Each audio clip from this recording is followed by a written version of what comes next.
दोस्तों इस वीडियो में आपसे Realme 8i स्मार्टफोन के बारे में बात करने वाला हूं और इसे मैंने फ्लिपकार्ट से परचेज किया है और ये अभी सितंबर 2021 में लॉन्च हुआ था और इसे मैंने इसकी प्राइस 14,000 रुपये के आसपास चलती रहती है, लेकिन मैंने इसे 11,500 में परचेज किया था। वो कैसे मैं आपको बताता हूँ।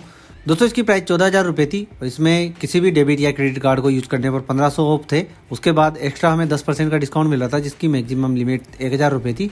तो वो 1,000 रुपये कार्ड के डिस्काउंट के और 1,500 रुपये डेबिट कार्ड और क्रेडिट कार्ड यूज़ करने के।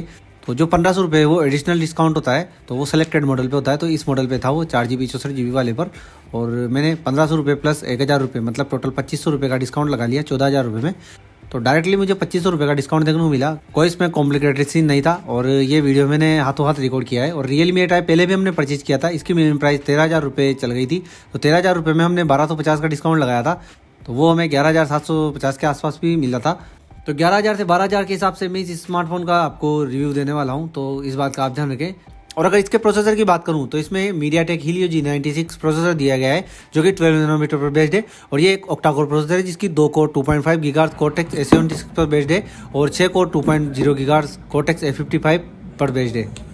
इसमें हमें मालिका G57 MC2 GPU देखने को मिल जाता है। और अगर मैं MediaTek G95 की बात करूँ तो उसमें हमें GPU थोड़ा स्ट्रॉन्ग देखने को मिलता है इससे। उसमें हमें मालिका G76 MC4 GPU देखने को मिल जाता है। तो GPU के मामले में G95 विनर होता है कहीं ना कहीं, लेकिन हमें ज़्यादा कुछ खास मेजर डिफरेंस देखने को नहीं मिलता है दोनों चिपसेट में। बस थोड़ा GPU का G95 में हमें बेटर एक्सपीरियंस देखने को मिलता है और इसमें थोड़ा हमें डाउनग्रेड एक्सपीरियंस देखने को मिलता है। 19-20 हम अंतर मान सकते हैं दोनों प्रोसेसर में। तो इसमें कहीं ना कहीं जब भी इस प्रोसेसर की डील की गई होगी तो कॉस्ट कटिंग की गई होगी कंपनी के द्वारा। और इसमें हमें UFS 2.1 का स्टोरेज देखने को मिल जाता है। 4GB से ये वेरिएंट स्टार्ट होता है। और दोस्तों अगर मैं Redmi Note 10S की बात करूँ तो उसमें हमें G95 देखने को मिल जाता है और उससे भी हमने मिनिमम 11,700 रुपये के आसपास परचेज किया है, लेकिन वो नॉर्मली सेल वगैरह में आपको देखने को मिलेगा। लेकिन हो सकता है Realme 8i आपको अदर डेज में भी देखने को मिले या नॉर्मली छोटी मोटी सेल में भी आपको देखने को मिले, क्योंकि जो Redmi Note 10S था वो अमेजॉन की ग्रेट इंडियन सेल में देखने को मिला था हमें, और उसके बाद 1 या 2 बार उससे पहले देखने को मिला था। बाकी हमें ज़्यादा देखने को नहीं मिला, वो 11,700 रुपये के आसपास ऑफर वगैरह में या 12,000 रुपये के आसपास। तो 11,000 से 12,000 के हिसाब से अभी ये फोन कहीं ना कहीं विनर निकल कर आता है अपनी प्राइस के हिसाब से। लेकिन कैमरा के डिपार्टमेंट और डिस्प्ले के डिपार्टमेंट में ये फोन कहीं ना कहीं Redmi Note 10S से पीछे रह जाता है, अगर मैं 12,000 के हिसाब से दोनों के कंपैरिजन में बात करूँ तो। और उसकी भी प्राइस 14,000-15,000 रुपये के आसपास आपको देखने को मिल जाएगी। इसकी भी प्राइस 14,000 के हिसाब से देखने को मिलती है। तो 14,000 तो आप इनके पे नहीं करें, आप दूसरे ऑप्शन पर जाएं। और मैंने जो बाकी अदर स्मार्टफोन्स की वीडियो बना रखे हैं, मैंने Redmi Note 10 Pro, Poco X3 Pro वगैरह की भी वीडियो बना रखी है 15,000 के बजट के फ़ोन की, तो आप उन्हें भी देख सकते हैं अगर आपका बजट 15,000 रुपये है तो। बाकी जो भी इन्फॉर्मेशन होगी मैं आगे आपको अपडेट कर दूंगा और आप कमेंट करके मुझसे डायरेक्टली पूछ सकते हैं। और इस टाइप से ये Realme 8i में देखने को मिल जाता है।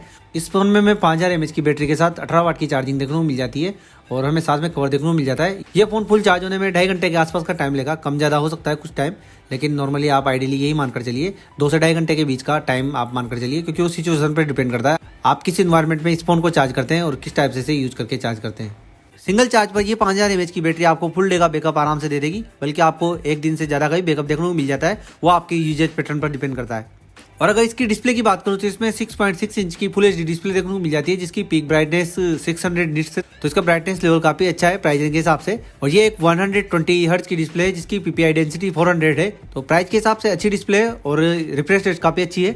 और अगर कैमरा की बात करूँ तो 50 मेगापिक्सल का हमें इसमें सेंसर देखने को मिल जाता है, रियर सेंसर, और f1.8 अपर्चर पर बेस्ड है। PDF का हमें इसमें सपोर्ट देखने को मिल जाता है और फुल HD पर हम इसमें 30 FPS पर वीडियो रिकॉर्ड कर सकते हैं।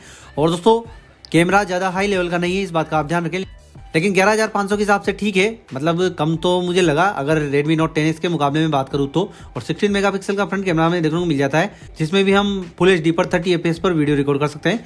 ज़्यादा निराश तो नहीं करेगी, लेकिन आप ज़्यादा एक्सपेक्टेशन भी मत रखिए कैमरा के मामले में। लेकिन आपको नॉर्मल डेज में 11-12 हज़ार के जो फोन देखने को मिलते हैं उनसे तो बेटर कैमरा ही है इसका। 14,000 रुपये में तो मैं इसको वैल्यू फॉर मनी नहीं कहूँगा मेरी रिसर्च के अकॉर्डिंग, क्योंकि दोस्तों नॉर्मली सेल वगैरह चलती रहती है और आपको काफ़ी सारे स्मार्टफोन डिस्काउंट वगैरह में देखने को मिल जाते हैं। ये अभी लेटेस्ट स्मार्टफोन है, इसमें भी हमें ऑफर देखने को मिला है, तो कुछ पुराने मॉडल्स में भी आपको अच्छे ऑफर देखने को मिल जाएंगे, तो आप उन्हें जाकर देख सकते हैं। और ये भी 4G स्मार्टफोन है और आपको जो पुराने मॉडल देखने को मिलेंगे वो भी आपको 4G देखने को मिलेंगे। और ब्लूटूथ का वर्जन में इसमें 5.1 देखने को मिल जाता है ड्यूअल बैंड वाईफाई के साथ, और बाकी के नॉर्मल सारे सेंसर दिए गए हैं। और टोटल ओवरऑल फोन ठीक है 11,500 की प्राइस रेंज के हिसाब से। अगर आपको कोई और ऑप्शन नहीं दिखता है तो आप इसे खरीद सकते हैं। अगर दोस्तों आपको Redmi Note 10S 11-12 हज़ार रुपये में मिल जाता है तो आप पहली प्रायोरिटी उसको रखें। अगर आपको नहीं मिलता है तो आप इस फ़ोन को परचेज कर सकते हैं। और जैसा कि मैंने आपको बताया, ये फ़ोन अभी सितंबर में लॉन्च हुआ है और Redmi Note 10S April month में लॉन्च हुआ था। और चिपसेट और ओवरऑल परफॉर्मेंस में हमें ज़्यादा अंतर देखने को नहीं मिलता है, तो आप Redmi Note 10S को फर्स्ट प्रायोरिटी पर रखें और इसे सेकंड प्रायोरिटी पर रखें। और इस Realme 8i को फ्लिपकार्ट पर 90,000 से ज़्यादा लोगों ने रेट किया है, जिसकी टोटल ओवरऑल रेटिंग 5 में से 4.5 आई है, तो अच्छी रेटिंग है। लेकिन मैंने आपको अपना सारा एक्सपीरियंस बता दिया और मल्टीपल स्मार्टफोन यूजेज के हिसाब से मैं आपको ये एक्सपीरियंस बता रहा हूँ।